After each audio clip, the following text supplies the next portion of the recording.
90 शब्द प्रति मिनट की गति से डिक्टेशन स्टार्ट होगा 5 सेकंड के बाद।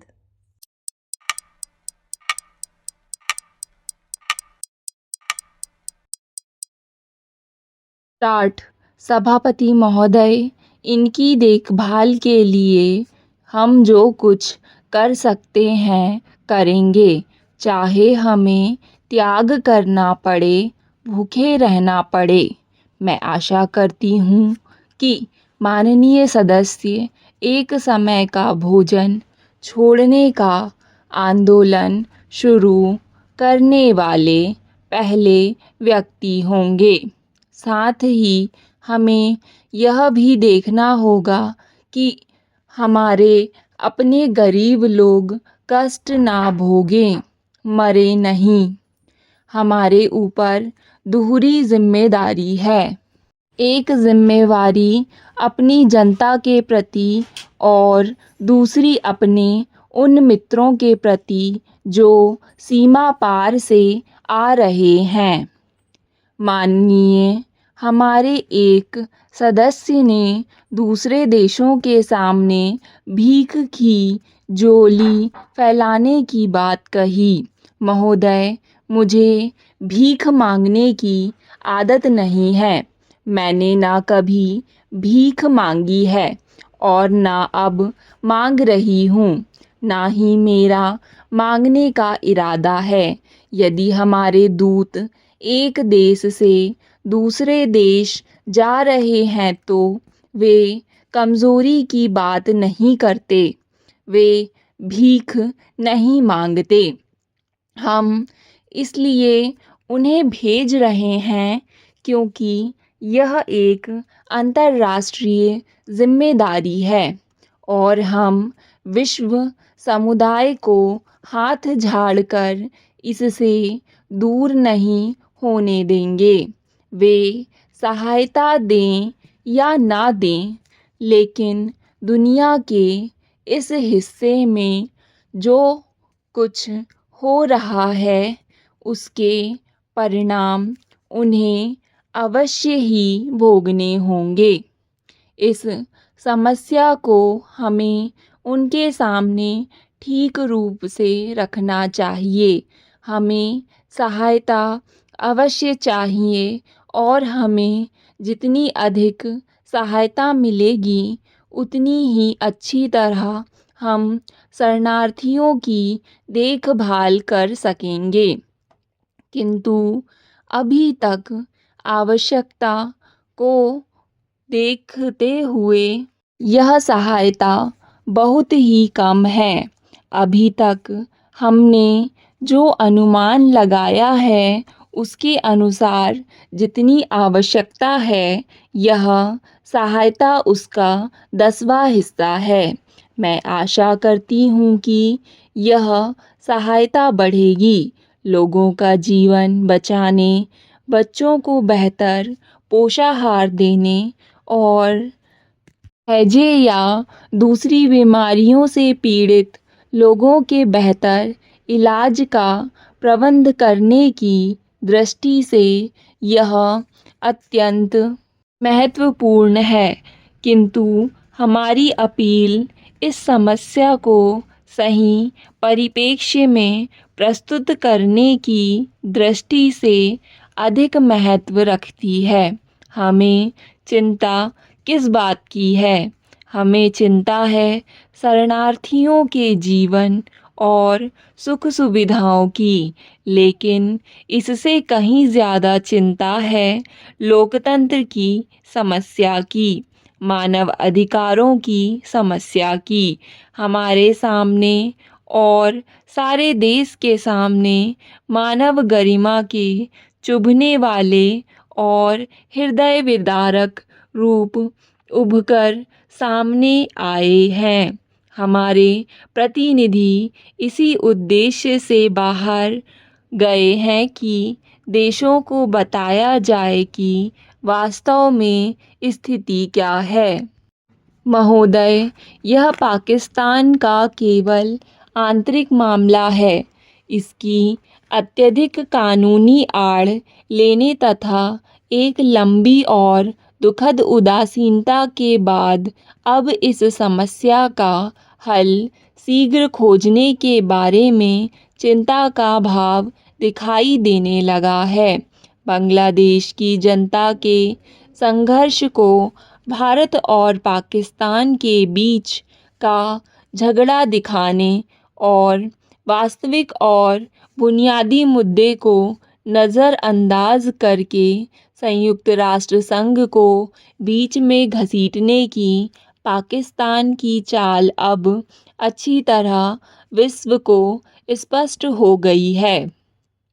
यह अब अच्छी तरह समझा जाने लगा कि पाकिस्तान को सैनिक शासन के उन लोगों से ही समझौता करना होगा जिनके साथ उसने बहुत अन्याय और क्रूरता का बर्ताव किया है।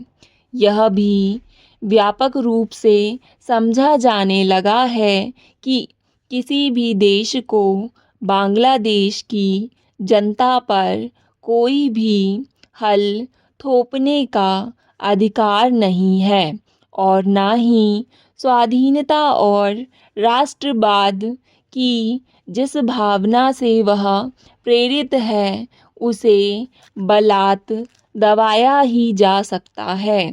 अमेरिका की मेरी यात्रा के दौरान मुझे बताया गया था कि पाकिस्तान को और हथियार ना भेजने का निर्णय ले लिया गया है।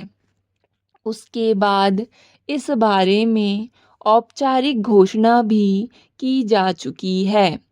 मुझे यह भी पता चला कि ब्रिटेन, फ्रांस और जर्मन संघीय गणराज्य से भी पाकिस्तान को हथियार नहीं भेजे जा रहे हैं।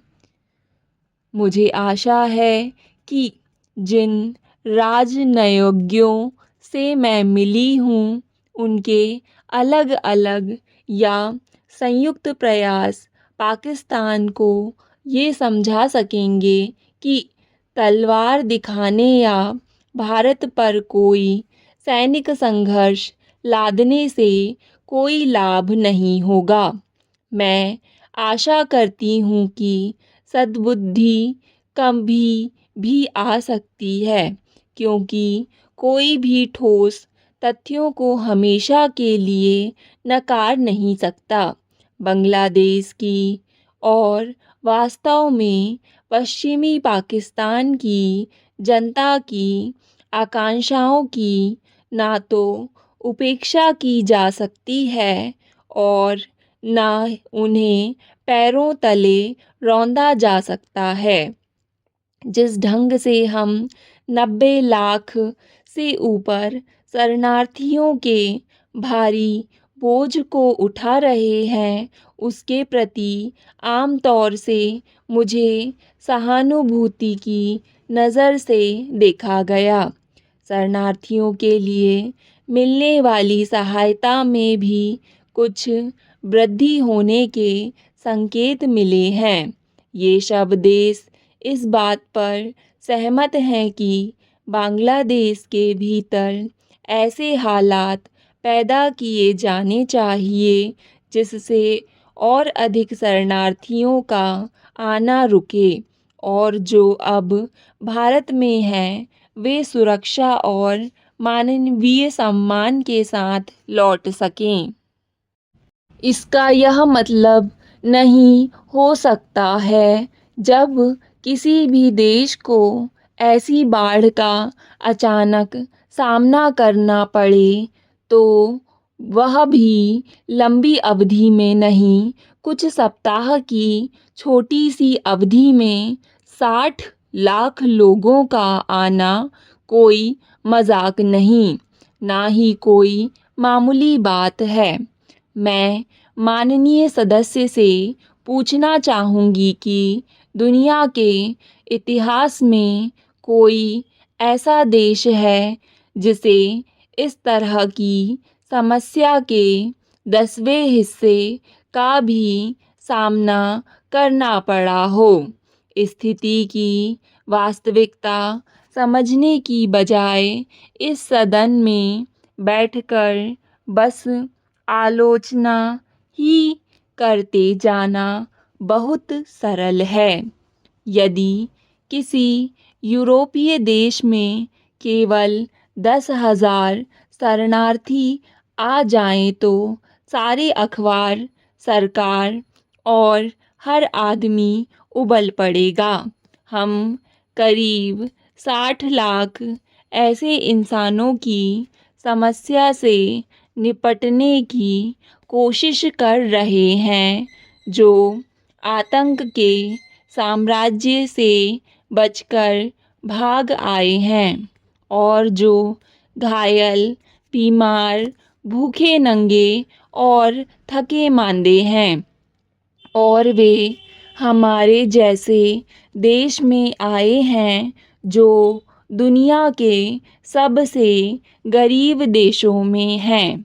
इन्हें युद्ध के कारण हटाए गए लोग कहें या शरणार्थी या और जो कुछ कहना चाहें, इनके साथ हमारी निसंदेह सहानुभूति है।